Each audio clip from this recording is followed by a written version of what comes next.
പറ പിന്നെ അമ്പു സുരേടാ സുരേ പറയടാ. അനുപേട്ടന്റെ വാടക വീട്ടില് താമസക്കാരായി വന്ന കൂട്ടത്തിൽ ഒരു പെങ്കൊച്ചുണ്ടെന്ന് കേട്ടല്ലോ. കണ്ടായിരുന്നു ഞങ്ങൾ ഇന്നലെ കാണാൻ പോയായിരുന്നു. എനിക്ക് തോന്നി നിങ്ങൾ കാണാൻ പോയിട്ടുണ്ടാവുന്നു. കുട്ടി എങ്ങനെ പിന്നിൽ ചേരുവോ?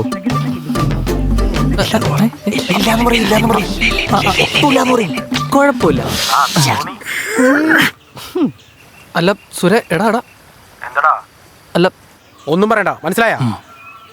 കട്ടാക്കി. എടാ നിന്റെ വായിലെന്താ പഴപുഴുങ്ങി വെച്ചേക്ക്? നിനക്ക് പറഞ്ഞൂടെ പറ്റൂലെന്ന്? അല്ല ഇയാള് വായ്പിന്നെ എന്തോ നേന്ത്രപ്പഴം വെച്ചേക്കുന്ന തനിക്ക് പറഞ്ഞൂടായിരുന്ന? പിന്നെ നിന്റെ ബോളിലൊക്കെ വിളിച്ചിട്ട് ഞങ്ങൾ പറഞ്ഞോണ്ടിരിക്കാം. ഒന്ന് പോയടാ. നിർത്ത് ഷാരോണേ. എടാ ബിന്നിലറിഞ്ഞ സ്ഥിതിക്ക് ഇപ്പൊ ഈ നാട്ടുകാർ മൊത്തം അറിഞ്ഞിട്ടുണ്ടാവും. ടെൻഷനായല്ലത്. ശരിയാ. അവളെ നമുക്ക് തന്നെ കിട്ടണം. എന്തെങ്കിലും ചെയ്യുവാണെങ്കിൽ ഉടനെ ചെയ്യണം.